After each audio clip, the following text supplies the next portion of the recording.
Chicos, ¿cómo estamos? Tengan ustedes un cordial día nuevamente por este medio. En esta ocasión para la clase de literatura. Ajá. Espero que ya la clase anterior les haya gustado y ya hayan enviado todas sus tareas. Felicito a aquellos alumnos que efectivamente están enviando sus tareas. Ni bien escuchan la clase y ya están enviando las tareas así rapidísimo. Pobre celular está que suena y suena. Y ya le da la epilepsia ya a mi celular. Ya te envían los mensajes. Chicos, de todo corazón, gracias. Gracias por escuchar mi clase, gracias por su trabajo.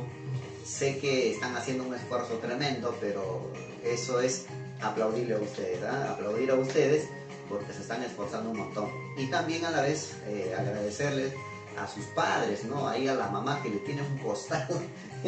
Ya me imagino ya la mamá ahí costado que está ahí con su palito y haz la tarea, haz la tarea, haz la tarea. Ya me imagino ya el show que está pasando.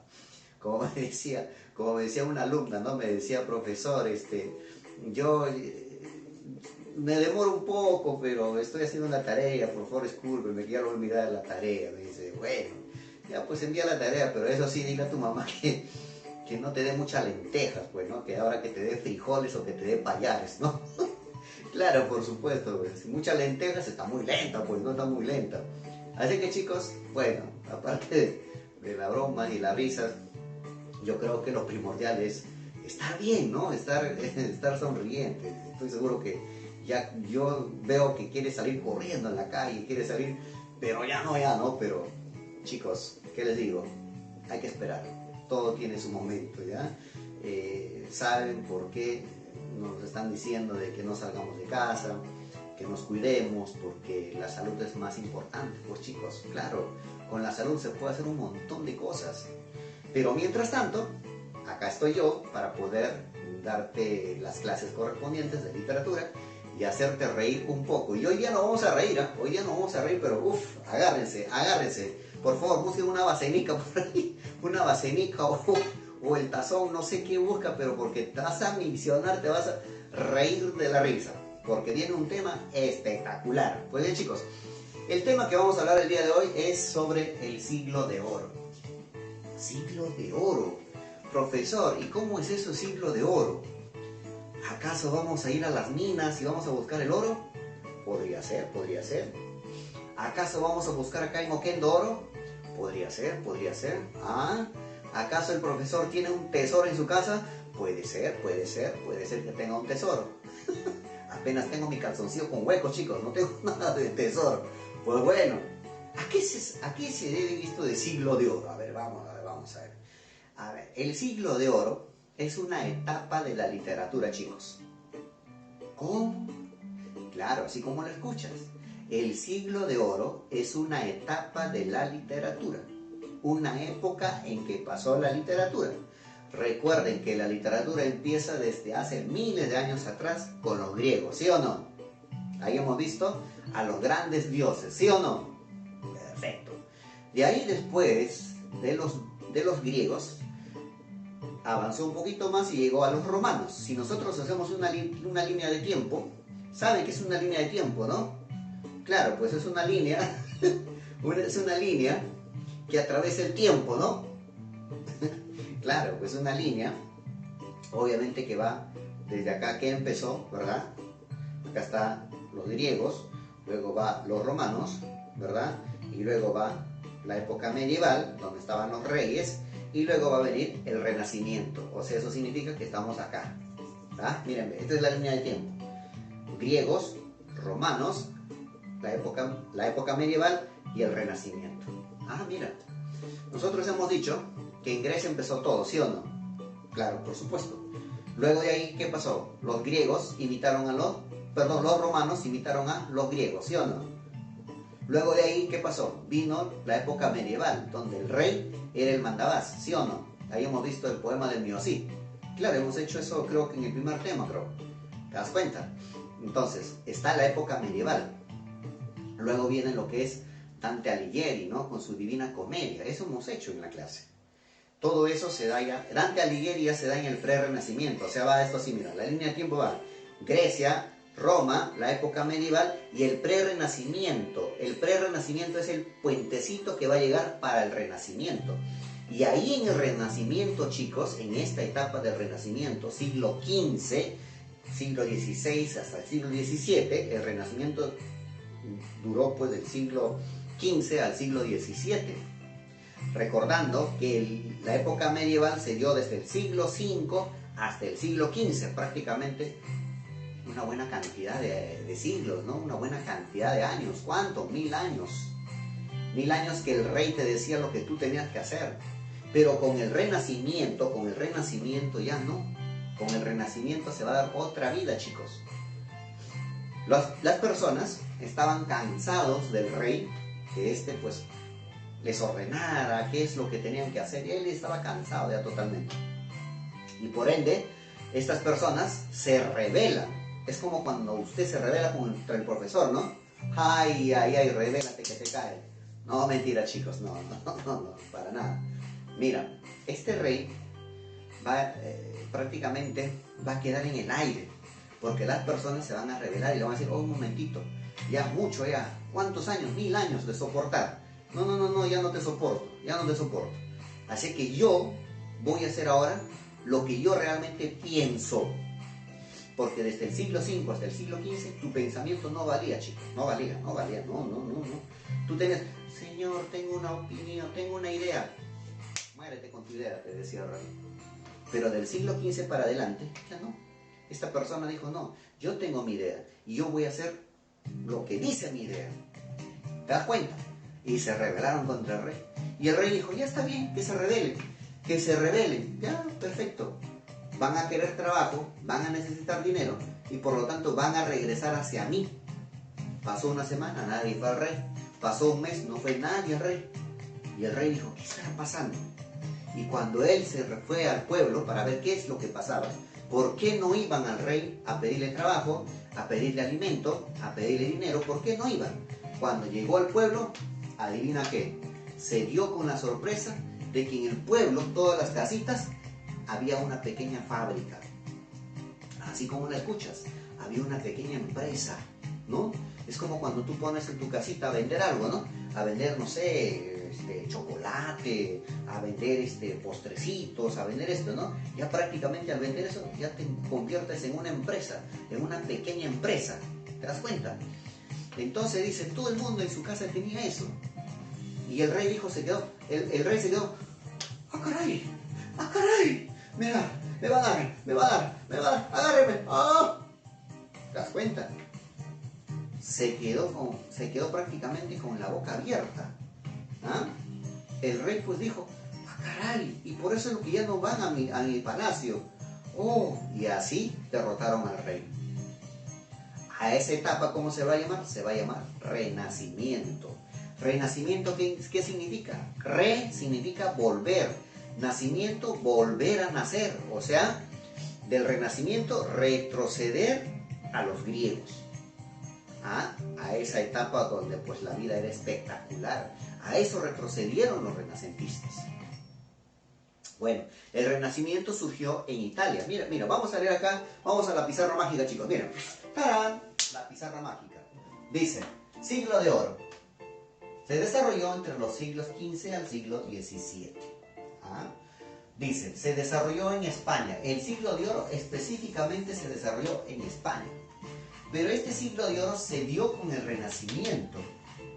Y este Renacimiento, acá dice, surgió en Italia. Este Renacimiento surgió en Italia. ¿Ves que el Renacimiento se dio en Italia con Dante Alighieri? El dulce estilo nuevo que hemos hecho en la clase anterior. Giovanni Boccaccio, claro. Con su obra El Decamerón, ¿te acuerdas? Claro, eso se dio en Italia. Entonces, eso significa que el Renacimiento también se dio en Italia. Eso significa también que los italianos fueron los primeros en rebelarse contra ese rey, contra ese rey malvado, contra ese rey que prácticamente pues explotaba, castigaba, maltrataba, ¿no? Entonces los italianos fueron los primeros que se rebelaron contra ese rey. Y es ahí donde surgió el Renacimiento, una nueva vida.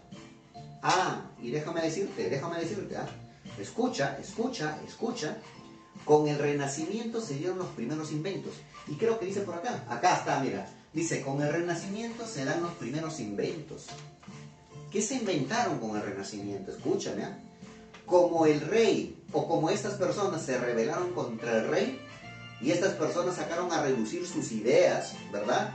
Lo que ellos tenían almacenado en su cabecita, empezaron a fabricar cosas. Y con el Renacimiento se dieron los primeros inventos, chicos. Así como lo escuchas. Los primeros inventos, chicos. ¿Y cuáles eran los primeros inventos? La imprenta, el papel, la pólvora y otras cosas más, la brújula y otras cosas más. O sea, los primeros inventos se dieron con el Renacimiento. ¿En qué siglo, chicos? En el siglo XV. Siglo XIV estaba el rey.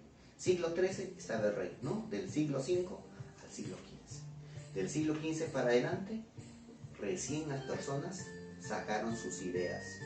Surgieron los primeros inventos. ¿Cómo la ves? Dice que en el Renacimiento fueron antropocentristas. Acuérdate que en el medievalismo, en la época medieval, fueron teocentristas. Teocentristas, ¿verdad? Porque dije que todo era religión. Religión. Pero acá con el Renacimiento ya no.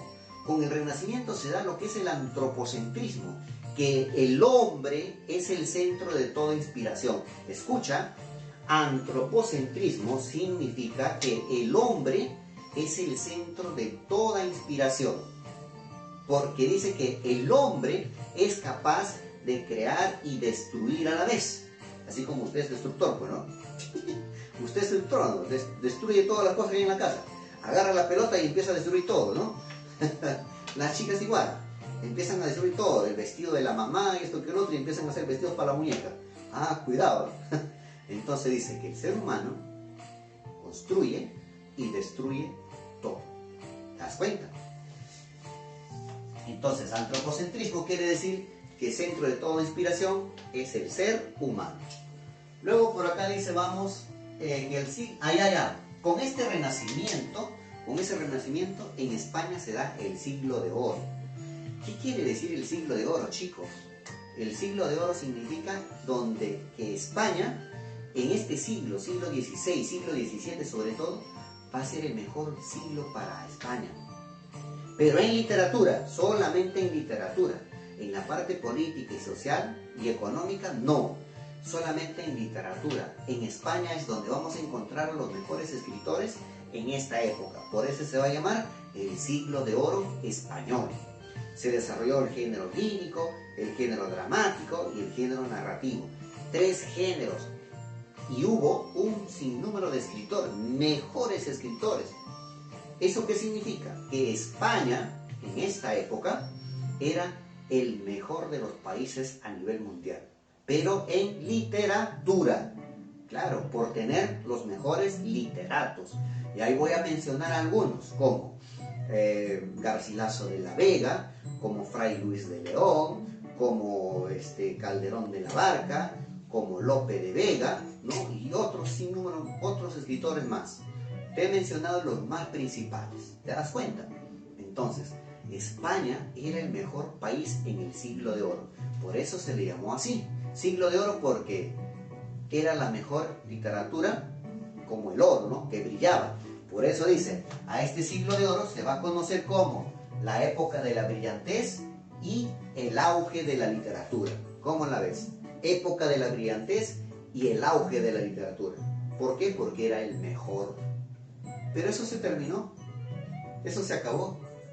Ustedes saben que todo lo que sube baja, ¿sí o no?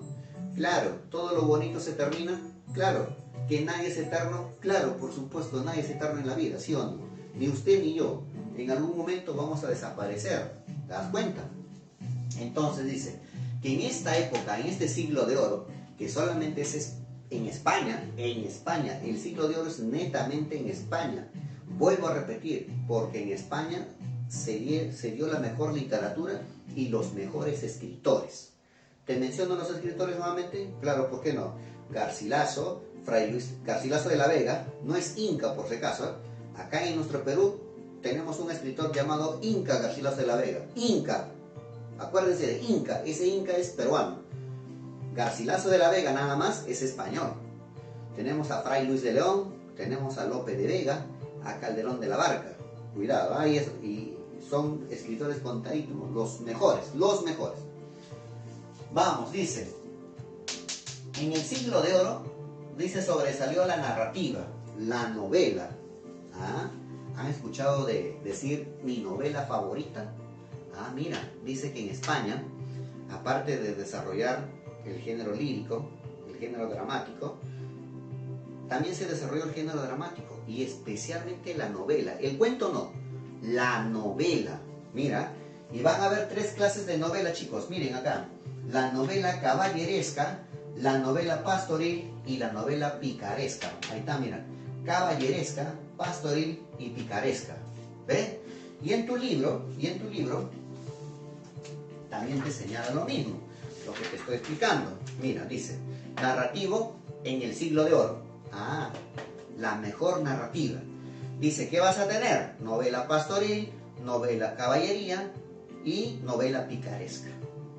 Cuando hablamos de la novela caballeresca, se habla de aquellas novelas de la Edad Media. Dice, mira, tiene su origen en la época medieval. Subraya si es posible. Ah, mira, novela caballeresca tiene su origen en la época medieval. Dice, su origen se remonta en Francia. La novela caballeresca surgió en Francia. Agarras tu lápiz o tu resaltador, agarro el resaltador mejor. Mira, conmigo, dice, novela de caballería. Su origen se da en Francia. ¿Ya? Dice, narra las aventuras de caballeros en busca de consagrar su fama y defender su honor, rescatando a bellas doncellas, ¿sí se ven? ¿Ah? Entonces, estos caballeros que buscan defender su honor, ¿a quiénes rescatan? A bellas doncellas. Ahí está. ¿Ah?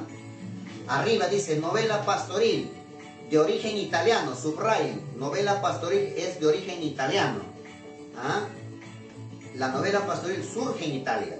La novela de caballería surge en Francia. Dice, narra las desventuras amorosas de pastores. Subrayen, desventuras amorosas de pastores.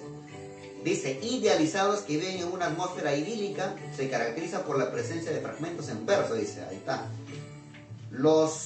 Por ejemplo, ejemplo de novela pastoril, ahí tiene los 7 libros de Diana, de Jorge Montemayor. ¿Ah? Y en la novela de caballería vamos a tener como ejemplos Amadís de Gaula, Tirante el Blanco, y una novela principal de España, la novela caballeresca, El Quijote de la Mancha. ¿Ah? El Quijote de la Mancha de Miguel de Cervantes Saavedra, uno de los mejores o una de las mejores novelas de caballería, que habla de el hidalgo ingenioso Quijote y su escudero Sancho Panza. Eso lo vamos a ver más adelante. Luego dice, viene la novela picaresca, dice, es la especie auténticamente propia de España. Mira, auténticamente propia de España. Repetimos, la novela pastoril surge en Italia. La novela caballeresca surge en Francia. Y la novela picaresca surge en España. Esta novela picaresca, dice, es un estilo autobiográfico. Autobiográfico. ¿Eso qué significa? Que yo voy a contar mi propia historia. Dice, descriptivo, dice autobiográfico descriptivo, de manera de costumbres, de lenguaje sencillo, y por lo general su protagonista es un marginal. Subrayen, protagonista un marginal, o sea, pobre, considerado antihéroe. Subrayen, antihéroe. Si la novela caballeresca tiene un héroe, la novela picaresca va a tener un antihéroe. Pícaro, subrayen, un pícaro, siempre está sobreviviendo, dice. Y la obra principal, Lazarillo de Tormes. Ahí está. ¿Te das cuenta? Entonces dice, estas tres clases de novela vamos a tener acá la novela caballeresca en Francia, ¿verdad? La novela pastoril en Italia, ¿verdad? Y la novela picaresca en España. Francia, Italia, España. ¿Te das cuenta? Caballeresca, obviamente de los grandes caballeros que defienden a su pueblo y luchan por defender a su amada, dice, ¿no? La pastoril habla sobre el campo, ¿no? La naturaleza, el amor entre los pastores, mientras que la picaresca, obviamente, es una obra autobiográfica. Ahora, chicos, escuchen. En la picaresca, la mayor parte de las novelas van a ser anónimas. ¿Por qué? Porque dice que yo como escritor, si yo escribo como es autobiográfico, si yo quiero escribir, por ejemplo, mi historia, obviamente no voy a querer que se sepa, ¿no? que es mi historia. Por eso yo no voy a poner mi nombre. Autor Hugo Camones no voy a poner. Voy a poner anónimo, para que así, de esa manera, la gente pues no sepa que es mi historia. Ah, ya tú quieres saber mi historia, ¿no? Oh, mi historia es bien triste, ¿ah? Vas a llorar si te cuento mi historia. Entonces, chicos, eso es el siglo de oro. La mejor literatura en España, conocido como la época de la brillantez, la época de auge, que la literatura estaba como la espuma en esa época. ¿No, chicos? Obviamente esto se dio con el Renacimiento, donde obviamente el ser humano pone sus ideas, el ser humano quiere tener otra vida, ¿sí? Ahora vamos a ver, ahí en tu libro señala una obra, El Lazarillo de Tormes. Y yo tengo acá, mira, El Lazarillo de Tormes, que te he hecho un esquema que tal vez lo vas a encontrar también en tu libro. Pues bien, vamos a ver ese esquema, ¿eh? A ver, vamos a ver qué dice ese esquema.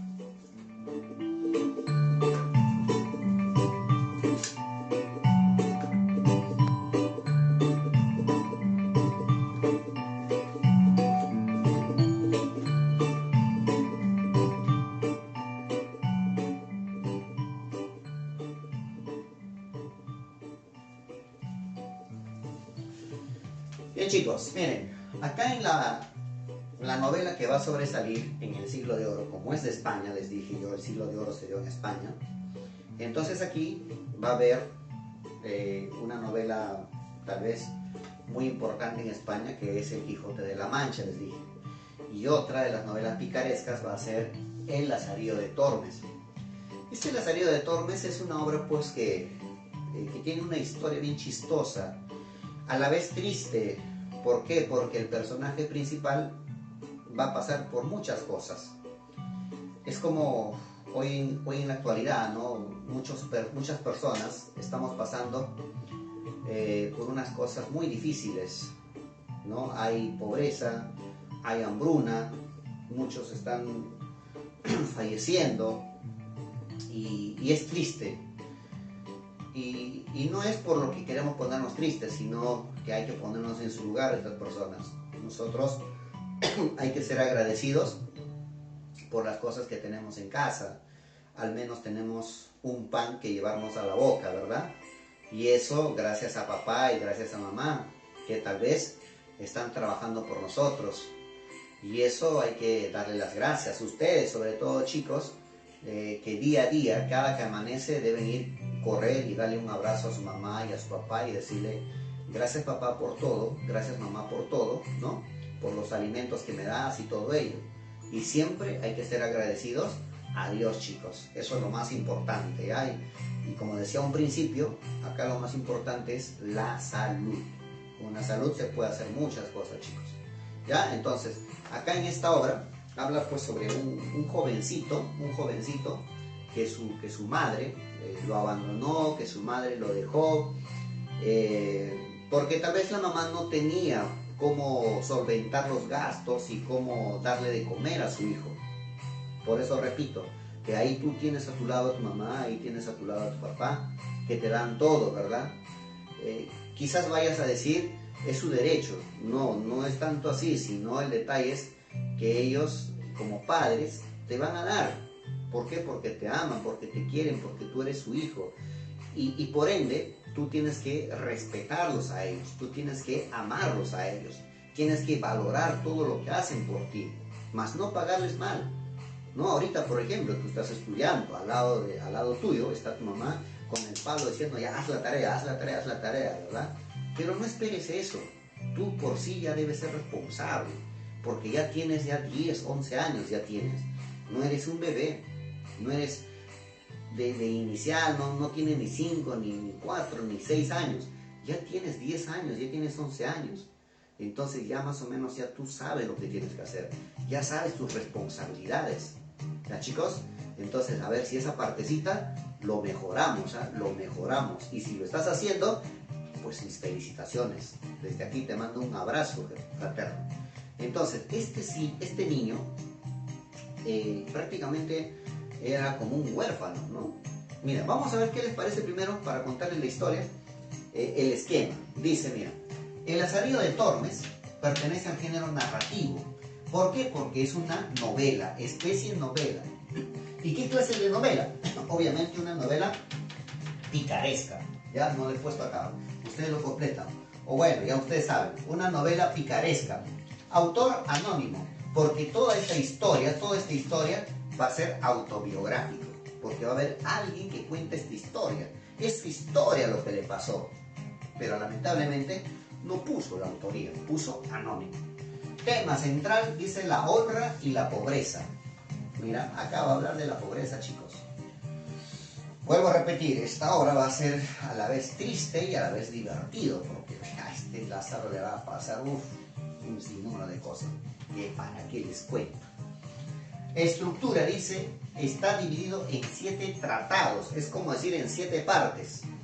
Primera, segunda, tercera, cuarta, quinta, sexta y séptima parte. Y en esas 7 partes, o en esos 7 tratados, Lázaro va a tener 9 amos. Ahí está, mira, 9 amos. 9 amos. Bárbaro. Ahora lo vamos a ver. Personajes, dice, Tomé González, que es su padre. Antona Pérez, que es su mamá. Zaide, que es su padrastro. Va, acá les empiezo a contar la historia. Dice, Tomé González y Antona Pérez se habían llegado a casar. Eran esposos. Y fruto de este matrimonio nació, obviamente, Lazarillo de Tormes, ¿no? Pero pasó algo. Dice que cuando la mamá estaba ya embarazada, el papá, a él lo tomaron como preso porque él dice había robado. Pero había robado para que le dé de comer a su familia. Pero en ese entonces, ser ladrón o robar algo era un delito tremendo. Entonces automáticamente eras encarcelado. Si así fuera la justicia el día de hoy, sería excelente, ¿no? No habría ladrones. Entonces dice el papá de Lazarillo de Tormes, fue encarcelado. Pero Lazarillo de Tormes todavía no nacía, recién estaba en la panza de la mamá. Entonces dice la mamá, para poder comer y subsistir, tenía que trabajar. Trabajaba cocinando en una casa, lavando en otra casa, barriendo en otra casa, o sea, prácticamente era como una persona doméstica, ¿no? Una persona que hacía las cosas en diferentes casas. Un día, a la mamá, Antona Pérez, se le ocurre ir al río a lavar la ropa. Pero para ese entonces ella estaba pues con una panza tremenda, ¿no? ¡Guau! Bárbaro. Pero sin embargo, ella pues estaba trabajando. No es como ahora las mamás dicen, ¡ay, estoy mal! ¡Ya no voy a trabajar! No, no es tu mamá por si acaso, es otras mamás. Entonces, ella sin embargo seguía pues, con su panzota en el trabajo, seguía lavando ropa. Y un día, dice, se encontraba lavando ropa en el río Tormes. El río se llamaba Tormes, así como se llama el río Rímac, ¿no? El río Rímac, el río Chillón, el río Amazonas, igualito. Había un río en España que se llamaba Tormes. Entonces, ella estaba lavando la ropa, cuando de pronto, dice, ella ni cuenta se dio. Entonces lo que pasa, dice, de un momento a otro, ¡pum!, cae al agua, algo, ¿no?, de sus entrañas. Y ella ni cuenta se dio. ¿Cuándo se dio cuenta? Cuando el cordón umbilical empezó a jalarle. Y ella dijo, ¡ay, qué pasa! Y volvió a ver, ¡Madre Santa, nació el bebé! Y obviamente volteó y agarró su cordón umbilical y empezó a jalar. Y rescató al bebé, prácticamente ya casi muriendo. Ya casi se estaba ahogando el bebé. El bebé estaba, imagínate tú, en el agua. Lo rescató, lo cargó, dijo, ¡ay, hijo mío, discúlpame, por favor! Y el bebé empezó a llorar. Imagínate. ¡Qué cuadro!, ¿no? Dice que en ese instante la mamá pues tuvo que envolverle con los trapos que estaba lavando, con la ropa, lo envolvió, le cortó el cordón umbilical y en ese entonces pues no había tijeras, no había nada. ¿Qué hizo? La mamá agarró una piedra y con la piedra chancó y lo amarró. Y por eso dice su ombligo de Lazarillo de Tormes era un ombligo deforme. En cambio el tuyo, a ver, mira tu ombligo cómo es. Bonito, ¿sí o no? Tiene bonita forma, ¿sí o no? Pero de Lazarillo de Tormes no, dice, era un nudo tremendo que lo habían hecho ahí. Bárbaro. Era un chiste. Entonces dice la mamá, se fue a su casa con su hijo en brazos, ¿no? Mi hijo feliz, ¿no? Ella estaba feliz. Ni siquiera pues se había enfermado ni nada por el estilo, ¿no? A ver, ahora que la mamá dé a luz en el río Chillón o en el río Rímac, a ver, se muere, ¿no? Ahora todo es hospital, todo es clínica, ¿sí o no? Pero en ese entonces, imagínate, ¿cómo? Y la mamá estaba feliz, ¿no? Y como había nacido en el río Tormes, ella le puso Lazarillo de Tormes. Miren, luego de ahí dice, la mamá se entera que Tomé González había muerto. En prisión había muerto. Entonces la mamá, por darle de comer a su hijo, por darle los beneficios, ¿no? La comodidad, dice que conoció por ahí a Zaide. Zaide, que era pues un hombre que medía 2 metros, ¿no? Un negro, 2 metros. Y cuando conoció a Zaide, empezó a salir con él. Bueno, y Zaide pues le hizo un hijo, ¿no? Y nació otro bebé. Y ahora, como Zaide era morenito, ¿no? Entonces dice que el bebé también nació morenito. Y este bebito dice que le miraba a su papá y le decía que ahí está el cucu, ¿no? El cucu, le decía a su papá. Era un chiste. Y obviamente Lazarillo con Zaide no se llevaban bien, pero Lazarillo tenía que estar con el papá, con el padrastro, porque dice que el padrastro pues llevaba comida, ¿no? A la casa, llevaba la carne, llevaba el pan, llevaba la leche y todo ello. Y Lazarillo caballero nomás tenía que aceptar a Zaide, porque en un principio no aceptaba a Zaide. Decía, no, que se vaya, que se vaya. Pero ya después, por el hambre, tuvo que aceptar. Y así, luego Zaide también es encarcelado, es prisionero, porque no sé qué pasó, le tildaron de ladrón y esto que el otro, y lo encerraron. Y entonces dice que Antona Pérez ya no pudo cómo darle de comer a sus 2 hijos, ¿no? ¿Qué hizo? Dice que un día estaba yendo por la calle y obviamente Antona Pérez se encuentra con un viejito, con su bastoncito, un cieguito, que estaba caminando por ahí, y obviamente Antona Pérez le dijo, señor, por si acaso usted no desea que alguien le guíe, ¿no? Tengo un muchacho que le puede guiar. Y entonces el cieguito le dice, sí, pero yo no tengo plata para pagar a ese muchacho. Y Antona Pérez le dice, pues, señor, no necesito que le pague, simplemente quiero que le des de comer y que le des una casa donde vivir. Ah, bueno, si es así, sí. Y es así como Lázaro va a pasar en manos de un primer amo. La mamá lo dejó con un ciego. Y acá dice, mira, un ciego. Si tú te fijas acá, no sé si se nota, ojalá que se note, mira, su primer amo que va a tener Lazarillo de Tormes, acá dice 9 amos, su primer amo va a ser un ciego, luego un clérigo, un escudero, un fraile, un buldero, un pintor, un capellán, un alguacil, un arcipreste de San Salvador. Mira, 9 amos. Y en estos 9 amos va a pasar un montón de cosas. Un ciego, dice, este ciego era más astuto a pesar que era ciego. No se le escapaba nada. Al pobre Lázaro lo tenía pero en la mira, como quien dice. Y Lázaro a veces decía, oye, ¿este está ciego o no está ciego? Este creo que se hace al ciego, decía, ¿no? Porque se lo sabía todo a la perfección. Ahí funcionaba, creo, su sexto sentido, ¿no? Dice que este se lo sabía todo. Y lo paraba maltratando a Lázaro. Olvídate. Dice que un día le dijo, pues dice que tenía un cántaro con vino. Entonces Lázaro miraba cómo el ciego tomaba su vino. Y Lázaro simplemente se pasaba la lengua por el labio y decía, cuánto quisiera tomar ese líquido. Y un día se le ocurre hacerle hueco al cántaro, ¿no? Hacerle hueco.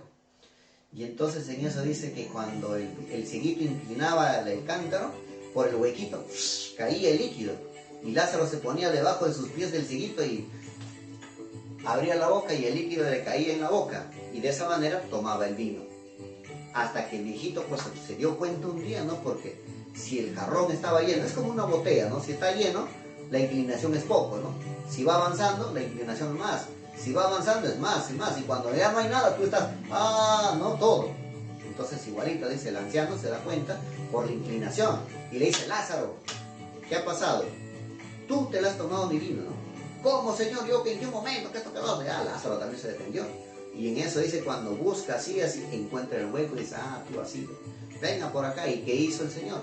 ¡Pum! Le dio un jarrón en la cabeza y todo el vino en la cabeza. ¿Cómo la ves? ¿No? Chiste. Luego dice otro también con las uvas. Dice que lleva el cieguito, compra un racimo de uvas y empiezan a compartir con Lázaro. Y entonces dice, Lázaro en lugar de comer de uno en uno, comía de 2 y de 3 en 3. Mira, todas las 3 uvas en su boca. Y el cieguito dice apenas uno. Y para poder tocar el cieguito de nuevo, ya no había uvas. Y le dijo, este bandido se está comiendo de 3 en 3 o de 2 en 2. Y en eso dice, ven para acá Lázaro. Y Lázaro se acerca y agarra del cuello y le abre la boca y el cieguito mete el dedo y efectivamente le encuentra las 3 uvas en su boca. Y le castigó también, pues, ¿no? Y entonces Lázaro estaba ya prácticamente cansado de esos castigos. Hasta que un día le dice, pues, no, al cieguito, el Señor, le dice, mi Señor, no, el cieguito le dice, pues no, Lázaro, vamos a un pueblo. Y Lázaro dice, bueno, vamos, yo te acompaño. Claro, soy tu Lázaro. Lazarillo significa acompañante de los ciegos. Escuchen bien esto. Lazarillo significa acompañante de los ciegos. Guiador, o sea, llevarle de la mano, ¿no? Ayudar. Ese es un lazarillo, ¿ya? Ayudar. Entonces dice que el cieguito le dice, pues Lázaro, quiero que me acompañes a un pueblo y vamos. Y Lázaro le dice, ya, perfecto, vamos, yo te acompaño. Y justo dice, ese día había llovido un montón. Y el río, pues, y para llegar a ese pueblo tenían que cruzar un río por un puentecito. Y dice pues que el agua había aumentado, así como el río Rima cuando llueve la sierra empieza a aumentar así bonito. Dice que el río había aumentado un montón. Y como había aumentado, se había llevado el puente de madera que había. Entonces el viejito, el Lázaro le dice, mi amo, le dice, que no está el puente, le dice, no está el puente. ¿Cómo? Le dice, que no está el puente, no está el puente. Y ahora Lázaro, me urge cruzar, me urge llegar al pueblo. ¿Qué hacemos? Entonces Lázaro le funciona la cabecita y dice, perfecto, acá va mi venganza. Llamo, le dice, práctico, vamos a hacer algo simpático. Te voy a llevar para la parte más angosta, o sea, ¿no? Para que puedas saltar. Y el viejito dice, tiene buena idea, perfecto hijo, le dice, muy bien, buena idea, brillante idea. Por las puras no estás andando conmigo. Listo, pues llévame para el más angosto.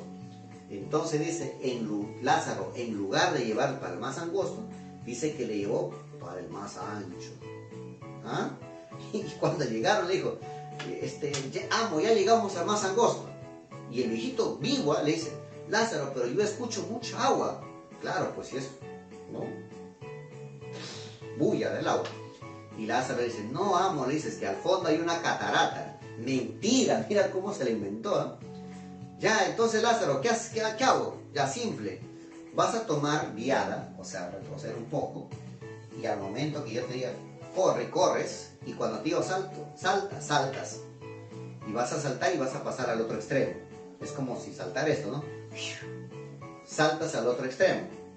Y así de esa manera vas a cruzar. Y el cieguito le dice, ya, Lázaro, perfecto. Entonces dice el cieguito, el pobre cieguito, retrocedió y todo, escuchó las indicaciones de Lázaro, retrocedió y Lázaro dijo, ya, corre. El cieguito empezó a correr. Y en eso Lázaro dice, ya, ahora salta. Y el pobre cieguito salta, pues, ¿no? Pensando que va a cruzar al otro extremo. Salta como Goku, ¿no? Como Super Saiyajin, salta. Y en eso dice el pobre cieguito, en lugar de cruzar, ¡pum!, cae al mismo centro del río. Y ¡fua!, se da un chapuzón. Y Lázaro pues dijo, ja, ja, ja, empezó a carcajearse. Mira que no vale burlarse de las personas, ¿no? Empezó a carcajearse, ja, ja, ja, ja. Eso te pasa por castigarme, por romperme el jarrón en la cabeza, por esto que el otro. Y cuando de pronto se da cuenta que el río se lo llevaba el cieguito, y el cieguito estaba, oh, ayuda, ayuda, ayuda. Pero el agua se lo llevó, el río se lo llevó, porque era un montón de agua. Y pobre Lázaro se asustó, dijo, oh Dios mío, amo, corría para poder salvar, no pudo salvar hasta que el río se lo llevó y desapareció. Y es así como Lázaro ya no quiere regresar a la casa donde vivían, porque dijo, no me van a echar la culpa y todo ello. Empezó a deambular por ahí, por ese lugar, y se encontró, obviamente, a otro amo, que es un clérigo. Y en este clérigo también le va a pasar cosas. Dice que este clérigo le mataba de hambre a Lázaro, no le daba de comer. Entonces dice, por las noches Lázaro empezó a robarse el pan que guardaba en una arca, ese pan que hacía la misa, ¿no? Y todo eso. Entonces dice que Lázaro iba, una noche que estaba durmiendo el clérigo, se le quitó la llave, ¿no? Se lo sacó la llave despacito y sacó un duplicado. No sé cómo se sacó el duplicado. Entonces dice que, o sin sacar el duplicado, pero dice que se fue al arca, abrió el arquita y empezó a comerse los panes. Pero no todo entero, sino empezó a romper pedazo por pedazo. Picarlo prácticamente, ¿no? Es como si al pan francés tú lo pellizcarías y comieras, ¿no? Así como un ratoncito. Al día siguiente, cuando el clérigo va prácticamente a verificar, ¿no?, el pan, encuentra picado el pan y le dice, Lázaro, ¿qué ha pasado acá? ¿Tú sabes algo? Y Lázaro dice, sí, amo, le dice, parece que se han comido los ratones, ¿ah? Parece que se han comido los ratones a este amo, porque yo anoche escuchaba que algo decía, y mira, hasta que el clérigo se dio cuenta de que Lázaro era quien hacía eso, y de un patadón lo botó a Lázaro, mira. Entonces, eso en el capítulo 2 vamos a encontrar que es un clérigo. En el capítulo 3, ya viendo tu libro, en el capítulo 3 dice, va a llegar, dice, a un escudero, dice, Lázaro llega de Toledo y topa con un escudero que le ofrece el cargo de ser su criado. Al ver su vestidura, dice, Lázaro accede sin objeción. Dice, cuando ve Lázaro al escudero bien vestido, dice, caray, acá sí voy a comer rico, este hombre tiene mucho dinero, me conviene ser su amo, su ayudante, ¿no? Me conviene. Y se fue a vivir con el escudero. Pero dice, lamentablemente cuando llegan a la casa, este escudero pues era mísero, no tenía nada, no tenía ni un quinto. Al contrario, ¿qué pasó? Dice que a Lázaro le tenía que mandar para que pueda mendigar, o sea, pedir limosna. Mira, qué tal raza de este escudero. Supuestamente él tenía buena ropa, bueno, ¿no? Andaba bien chévere, pero en el fondo no tenía nada. Y a Lázaro dijo, Lázaro, mira, ¿sabe qué? Se nos ha terminado esto. ¿Qué te parece si vas a la calle y pides limosna? Y pobre Lázaro tenía que ir a pedir limosna. Señores, ayúdenme por favor, ayúdenme por favor. Mira lo que pasó Lázaro. Y un día dice, pues no, la dueña de la casa lo bota al escudero. Y cuando Lázaro regresa, ya no le encuentra. Y es así como va a ir deambulando por ahí, dice. Lázaro va a encontrarse en el 4.º capítulo, dice, con un fraile. Acá está un fraile, ¿ves? Dice, al que le encantaba andar, dice, le regaló sus primeros zapatos. A este fraile, como era como un sacerdote, fraile es como un sacerdote, ¿verdad? Dice que le gustaba, pues, así como los testigos de Jehová, no sé si alguien de ustedes es, bueno, yo respeto su religión, que van de casa en casa tocando la puerta, ¿no? Predicando la palabra de Dios y así, ¿no? La Biblia. Entonces dice que este fraile, dice, iba caminando de pueblo en pueblo. Y pobre Lázaro, dice, iba detrás de él. a pesar de que le había regalado sus zapatos, mira, este fraile fue quien le regaló sus primeros zapatos, porque dice, pobre Lázaro tenía unas sandalias todas rotosas, y este fraile le regaló unos zapatos, y a pesar de eso, dice que iban caminando por aquí, por allá, y uy, pobre Lázaro estaba, vamos, ya no puedo, camina Lázaro, ya no puedo, cansado, camina. Entonces Lázaro, ¿qué hizo? Se fue, no soportó y lo dejó. En el capítulo 5 dice, después de dejar al fraile, dice, el quinto amo, acá estamos, llega a un buldero, ¿no? Un buldero, ahí dice buldero en su libro, es buldero. Llega un buldero, que era un religioso, dice, encargado de predicar y vender las bulas. O sea, es como decir, ¿no? Yo le dijera, ¿no? A ver, acá este papel, si tú me compras, te va a dar buena suerte. Este buldero era así, estafaba a la gente, ¿no? Y es cuando dice que hacen un pacto con un alguacil y le dice, pues, ¿no? De que se haga el muerto y que tú me hayas comprado una bula, o sea, un documento, y que tú hayas puesto en el pecho, y cuando tú te caes, yo voy a ir, te voy a hacer revivir supuestamente, y la gente va a creer que efectivamente este documento, esta bula, tiene pues el poder de hacer resucitar a las personas, ¿no? De mantener en vida a las personas. Y efectivamente dice que el alguacil, alguacil es como un policía. Este alguacil va al centro de la plaza y cae. Y el buldero se acerca y dice, oh, ¿qué ha pasado? ¿Qué ha pasado? Uy, se ha muerto, no creo. Este señor me compró las bulas hace rato. Y empezó a decir, a ver, amén, a rezar, a rezar. Y cuando de pronto este hombre despierta, ¿no? Dice, hey, la bula resucitó a este hombre, a ver, ¿quién es más? Y todos empezaron a comprarle su bula. Señor, véndame a mí, véndame a mí, véndame a mí. Pensando de que era, obviamente, poderoso, ¿no? Esta bula. Y Lázaro decía, este estafador. Ay, vida, vida, vida. Y así es como Lázaro se va de este buldero porque no le gustaba la vida que él llevaba, que estafaba a la gente. Después del buldero llega un pintor. Dice por acá, en el 6º capítulo dice, estuvo con otro amo que pintaba, dice, panderos.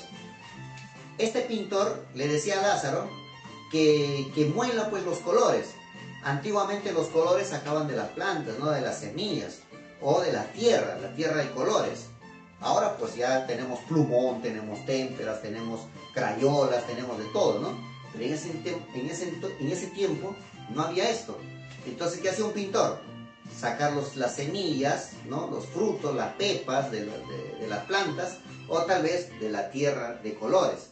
Y eso dice, le mandaba a moler a pobre Lázaro, y Lázaro dice, molía, y siempre terminaba todo pintado, todo manchado. Y Lázaro dijo, esto no me conviene, mejor me voy. Y se fue del pintor, llegó a un capellán, dice, ahí dice, después un capellán, dice, le recibió y le regaló un asno. Este capellán le dijo, mira Lázaro, tú vas a ser un aguatero. No, el aguatero, eso que anda por todo Quena, ¿no? Antiguamente ya, ahora ya tenemos agua, pues chicos, ya, pero antiguamente, sí, hace 5 años atrás, 10 años atrás era, teníamos pues los aguateros, ¿no? Que iban con su y te dejaban agua ahí en tu tanque. A ver, pregúntale a tu mamá si has tenido un tanque, ¿no? En la puerta de tu casa. Claro, antiguamente era así, chicos, se ha sufrido un montón, ya, no había agua y desagüe, ahora ya hay agua y desagüe, creo, ¿no? Ojalá que lo tengan en ese servicio ustedes. Entonces, dice que Lázaro vendía agua con su burrito y sus cántaros. Agua, agua, agua, no, tocaba su campanita y ya sabían que era agua. Pero no le gustó, dice que ganaba bastante dinero, dice, en una semana podía ganar, dice, 30 maravedíes. O sea, sí ganaba, ¿no? Dinero. Con esto, dice, llegó a comprarse su ropa, ¿no? Ya era ya más o menos, ya no estaba todo rotoso, andaba ya más o menos. Pero dice que él dejó ese trabajo y se fue. Y llegó a pasar a un alguacil, a un policía. Pero eso fue así corto, nada más, así una pasadita. Por eso tal vez no lo dice en su libro. Llega el alguacil y al ver que este alguacil tenía una vida peligrosa, ¿no? Ir a atrapar ladrones, estar por aquí y por allá. Y si en algún momento lo matan, entonces dijo Lázaro, no me conviene. Matan al alguacil y me matan a mí. Jamás, no puedo. Luego pasa pues, ¿no?, al arcipreste, que es el último amo. Dice, llega ahí Lázaro, y es ahí donde ya se va a quedar a vivir para siempre. El arcipreste le recibe y le dice, bueno, ponte a trabajar. Y es ahí donde conoce pues a una chica y se llega a enamorar Lázaro. Y es más, el arcipreste le dice que si le gusta la chica, ¿no? Y Lázaro dice, sí me gusta la chica. Bueno, si quieres te puedes casar. Y es así como Lázaro se llega a casar en la casa del arcipreste.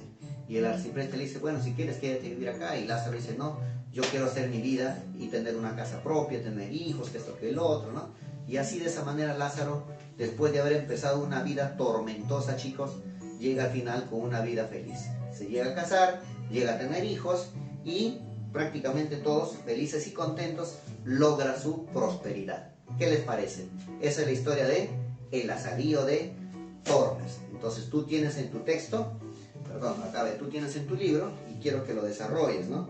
Acá por ejemplo hay un mapa conceptual, obra, la serie de Tormes, a qué género pertenece, está en el esquema, especie, autor, tratados, amos, tema también está, lugar, obviamente Salamanca y Toledo, ¿no? Y luego vas a resolver acá, ¿qué es la novela picaresca?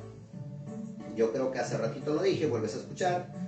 ¿Cuál era la posición social del antihéroe del pícaro? Obviamente era pobre, ¿no?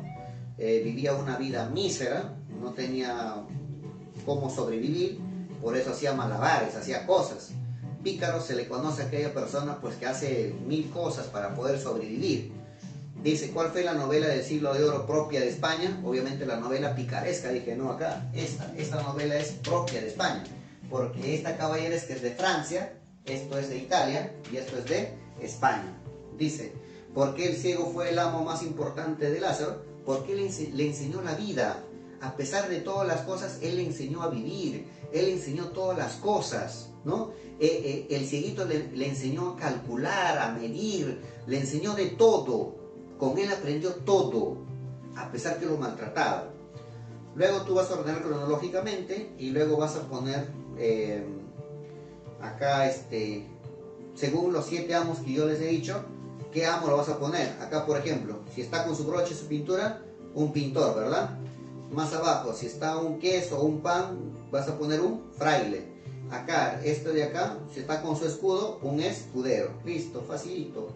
Y luego resuelves las preguntas que están ahí. Chicos, espero que te haya gustado este tema y desarrolla tu libro como debe ser. Conmigo serás otra oportunidad. Simplemente siempre acatar las órdenes, quedarnos en casa, no salir, cuidarnos, protegernos, lavarse las manos constantemente y estar bien de salud. Chicos, las bendiciones para ustedes, el saludo correspondiente a sus padres. Y atención, este segundo domingo es el Día del Padre. Un saludo cordial, obviamente, a sus padres, ¿ya? Dale ese abrazo fraterno al papá, ¿no? Que tenga un bonito, feliz Día del Padre. Chicos, conmigo será hasta otra oportunidad. Tengan ustedes un cordial día de todo corazón. Permiso.